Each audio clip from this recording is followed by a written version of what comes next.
All right. Where are we? This is the lodge for the Laughing Heart Hostel here in Hot Springs, North Carolina. We're in the sophisticated area where the people that have gentleman's tastes prefer to be. That's right, because we're cultured gentlemen, correct? Amen to that. So let's introduce ourselves because we're doing a dual channel thing here. I'll let Greg start. Greg channel is Greg Morton Outdoors. That's not only YouTube but Instagram as well. Trail name of Cottage. And I'm Kaf Kuba, YouTube channel, and Trail Name Words. And we decided we would come up with a list of questions, little surprise questions to ask each other to kind of change up. I mean, my channel, I don't usually do interviews on my channel, but it's nice to have somebody here that, is willing to share and expose himself in such a way that... And what we did is, I coined this the 246. You got two guys, 4 questions each. We don't know what each other wrote, and we got a 6-pack of beer. Wouldn't that be funny if it was the same questions? All right, it might be. Don't know. Who's gonna start? Definitely H before beauty. Or the same age. Right. So I'm 55. So it goes by beauty. I guess that he goes first, though. All right. Yeah, I do have the better hair. You do. Yeah. All right. So my first question is: has your gear performed as well as you thought it would? And if not, what piece of gear did not? Well, I have a similar question for you, but a right. little phrased a little differently. So repeat the question. Has my gear performed as expected? Yeah. I would say yes. And the second part of that question, which I'll elaborate on. Was there any piece that has not? And if so, what happened? I would say the gear that has not performed as well as I would have liked are any of my warm weather clothes, mittens, gloves, anything, and my Frog Togs jacket. And they weren't Frog Togs pants, but they were kind of a rip-off version. The problem is you sweat underneath them, and whether it's raining or snowing, you're still getting wet. You're still, I don't know if hyperventilating is the right word, but you're getting all moist on the inside, and you don't know the difference between rain and sweat at that point. And you don't know whether you're cold or whether you're warm because everything just feels kind of damp anyway. Yep. So I think it's almost like it's just not even useful to have it. It's like just get wet and hopefully your stuff dries off. Having said that, in that snowstorm in the Smokies, which you were a part of, it did keep me from freezing to death because it blocks the wind and such like that. But yeah, what I found with that, you're talking about with the sweating, especially on the cold days with the snow. The hardest thing for me is when you stop. Mm-hmm. And the only way you can dry those layers out is to keep wearing them. So now you need to put on a warm, dry layer over top and hope that your perspiration, the vapor coming off your body, doesn't wet that out. Right. While you're drying your under layers. Yeah, it was kind of tough considering what the weather that I think we packed for, and then boom, we get hit with this 20 degrees and snow. Well, it was a tough situation because you're humping up these 6,000-foot mountains, so there's really no way to avoid sweating and all that stuff. So I have a related question. I'll start with that. I'll get the more sensitive questions later. Sensitive. Oh, what is your favorite piece of gear? Think about that. Your favorite piece of gear. Clothing, or I've got a lot of favorites. No, just your favorite piece of gear. I would say right now my favorite piece of gear, and I'm not saying this because I'm in a partnership program with them, is my Chicken Tramper ultralight gear phone pocket that sits right here on my strap. And the great thing is it's got a Lycra pouch on the outside, on the inside it's just a big Velcro secured pocket. So if there's times I forget to charge my phone, I can put that big 20 milliamp battery in the main pocket, and in the Lycra I can just run the cable over and plug in my phone. So this way, I can charge as I hike. And the other good thing is I use regular corded headphones, not cordless. So when I'm using that on my phone, I can plug that in, and there's a little strap also that I can put over top of the phone. So I can leave that flap open, and that strap will hold the phone in place so it won't fall out, and I can use my headphones. Going back to your original question, I have a similar thing from Superior Equipment, and I just can't get my phone in and out of it easily enough. So I've been carrying my phone in my short pocket. I gotta let you check mine out. Yeah. Because you might be like, dude, I need one of these. I mean, couldn't they give it? It's massive. It's big. An extra couple millimeters would have made all the difference in the world. No, this is big, and it's made out of, I want to say it's the X-Pack material, so it's not totally waterproof, but it's really water resistant. Okay. Yeah. Okay. Next question. All right, We're trying to. Hold on. We could go. I know it's his turn, but we could go all day, and we probably could talk for like 20 minutes. But Okay. What do you splurge on while you're in town? How do you treat yourself and take care of yourself? Beer. Beer, and I mean, my resupplies are simple. Shit. You all right over there, man? Yeah, I got a drinking Good problem. thing you got that melody on. Yeah. Is it waterproof? Is it beer proof? Yeah, I mean, I'm not treating myself to trail food. It's just like basic crap that's probably raising my cholesterol through the roof. But I splurge on I splurge on where I stay and having beer at all times. Okay. I mean, this place is really nice. Every place I've stayed has been really nice. So this is to include the hotel before I got on trail. This has been the nicest place, and yeah. Once again, we're not getting paid for this. Laughing Heart Hostel here in Hot Springs. free laundry. Yeah. They had an Easter dinner for us last night. Hamburgers, hot dogs, potato salad, baked beans, chips. It was just really nice. Yeah, it's very hiker friendly. It's very well run. Basically, they have everything you need. You got your showers. They got loaner clothes for you. You've got everything you need right here. I mean, they got a kitchen, and basically, when you get the interview or the tour, when you come in, they say if there's not a name on it, you can have it. And there's all sorts of stuff in the kitchen. Yeah, this place has been. It's been aces. Really accommodating, really clean too. Yeah. Was that your question?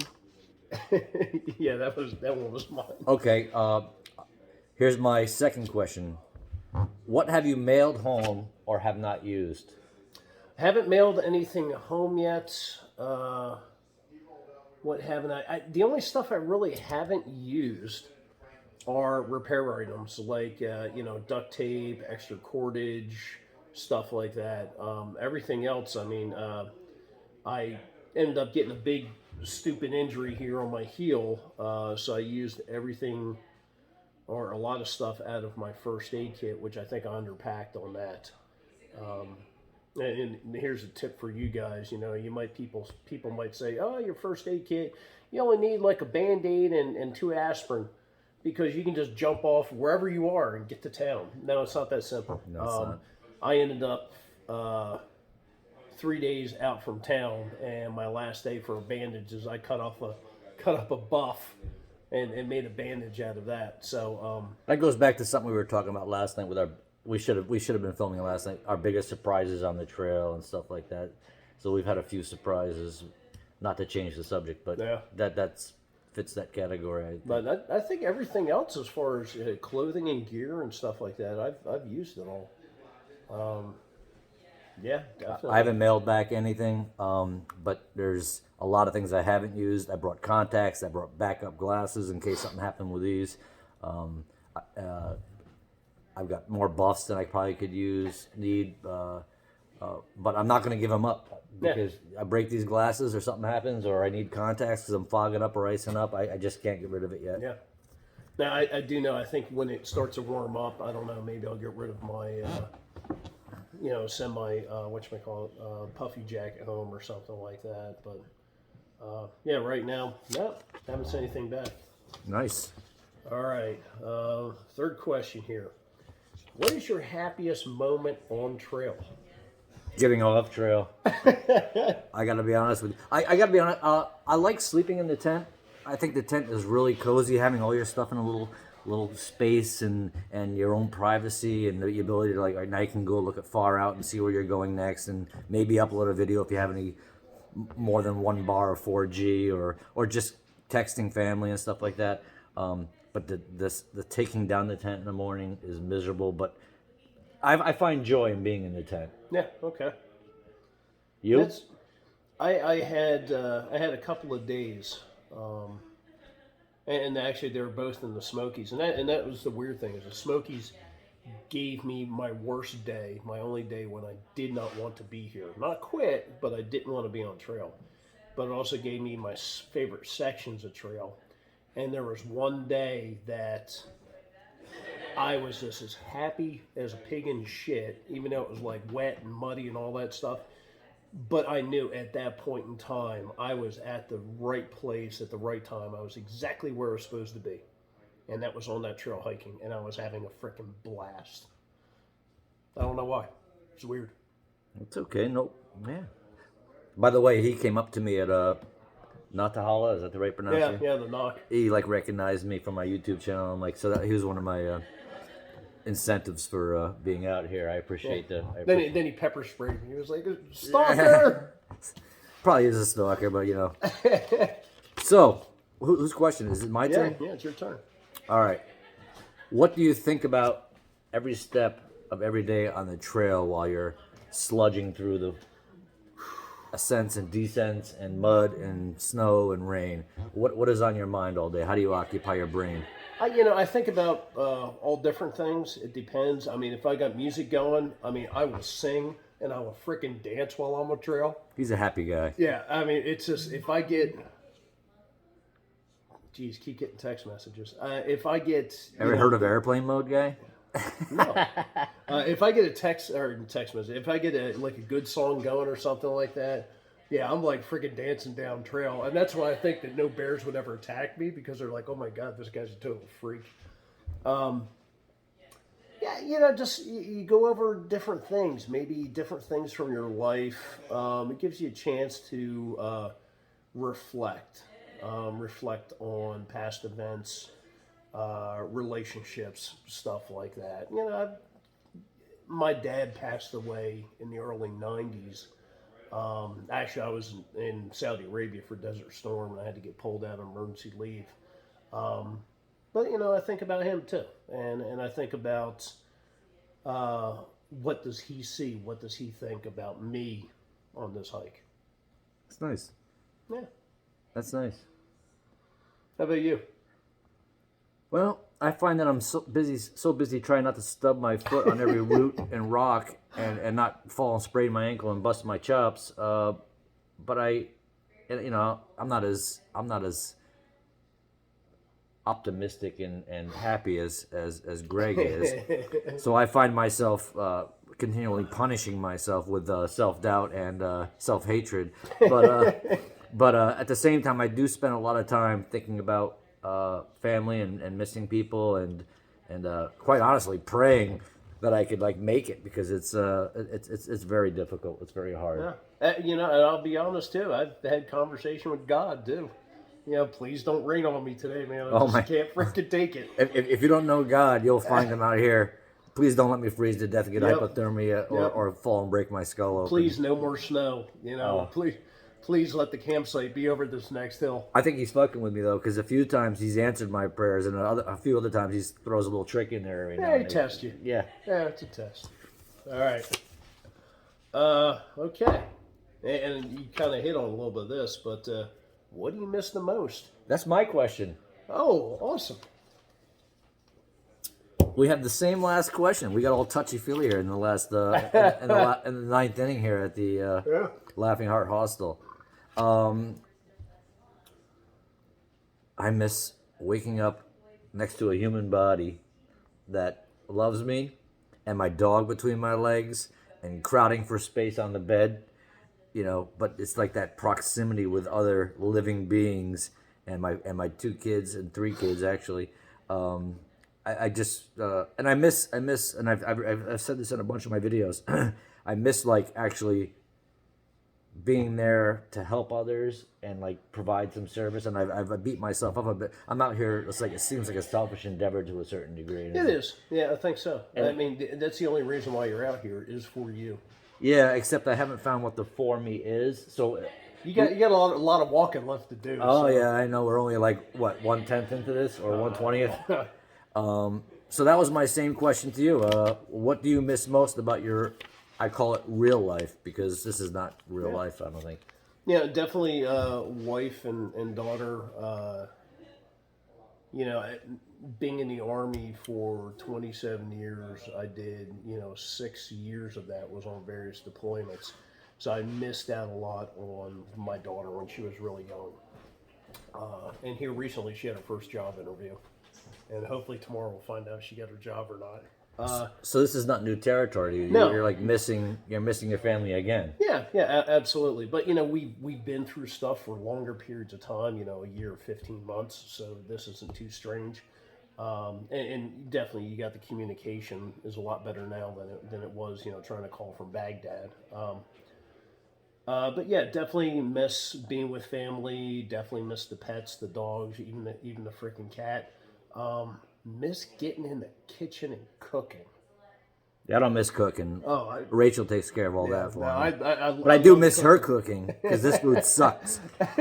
And like her food is like restaurant quality. Yeah. This is like not even compared. Yeah, Doesn't even compare. Just kind of miss being in the kitchen and banging out like a really good steak and doing the butter basting and all that stuff and Butter. He's a butter baster. Yeah, absolutely. So even though we don't have any more questions, is there anything else you want to touch on? Well, the only thing I'll say, I'm just going to say with my videos, as things come up, as I think of things, that's definitely I want to put out in the video to help maybe kind of provide tips and information for people who might be considering doing a through hike. I think there's a lot of misconception out there. I think there's a lot of myth, and I think that comes from people over glorifying what this hike is with YouTube videos that aren't factual. That only show the positive, sunshine, rainbows, and unicorns kind of stuff, not the slogging it out for 3,000 feet. Yeah, I think maybe I don't want to like judge other people. I think a lot of people are into the gear and selling gear and hoping they get advertising from gear. I could give a shit if I ever advertise a piece of gear in my life. I'm more about like, I don't know. I think it comes down to our personalities too, right? Because it's like, I'm not like out here to like say this is a happy time. This is like, I'm out here to say this, like you just said. I'm out here to say this is really hard work and really lonely and not that fun. And how much weight have you lost? Do you know? Probably sitting about 20 pounds. Jeez, nice. You look good, man. If you don't mind me saying it, so. Yeah, but unfortunately, I noticed a lot of it's like muscle. Like my arms are smaller, my chest. I'm like, I what the hell? look like a saggy bag of potatoes. It's like I'm losing this weight, and so this guy. I wake up at this morning at like, I don't know, 6 a.m., 7 a.m. and I got a shit right really bad. And he's in there brushing his teeth. I don't know what were you doing in there? I was like, take a shower. I was like, oh my god, and like I was looking for a diaper. There's 2 more bathrooms down. There's one over there. I didn't know that. I didn't have the. I was clenching my cheeks on the bed. Well, you don't have to worry about it because my bedroom's got their own bathroom. So. Oh, that's fancy. He's even more sophisticated than me. So Greg Mountain Outdoors, I encourage you to follow his YouTube channel. Do you have are you on Instagram or anything else? Yeah, it's Greg Morton Outdoors for both YouTube and Instagram. Yep. Okay, great. And Calf Kuba only YouTube. Calf Kuba's only YouTube. I have Instagram, but I use that more for my family and friends. But he gave me a great sticker. I put it in my brain. I don't know where I'm going to put it yet because it's kind of wide. The sticker was It's like a 3x3. I was thinking about putting it on my battery pack, but we'll see. But I kept the sticker. I appreciate that. Thank you. It was a little gift. I don't have any stickers or logos, so. What do you think? Do you think everybody's going to like our video? Our little interview? Hopefully.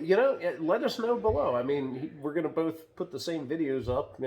I noticed I can't make eye contact with your camera. You got to look up here, though. Oh, shit. Oh, he's got a fan. What do you call that? It's an Osmo Pocket. Osmo Pocket. Yeah. Another commercial. I loved it. Hey, this is Gabe. Thank you very much for everything, sir. Absolutely. Beautiful place. Thank you. Yep, that's one of the owners there. He and his wife own the place, and fantastic guy. Yeah. So should we wrap this up, or do you want anything else you want to say? I think so. Everybody complains about the length of my videos, so I think we're good for now. Well, Greg, I appreciate it. Yeah, dude. Appreciate it, dude. I mean, I know it's not Joe Rogan, but we're getting there. All right. Yeah, maybe someday. thanks to our subscribers. Yeah. And keep watching. Talk to you soon.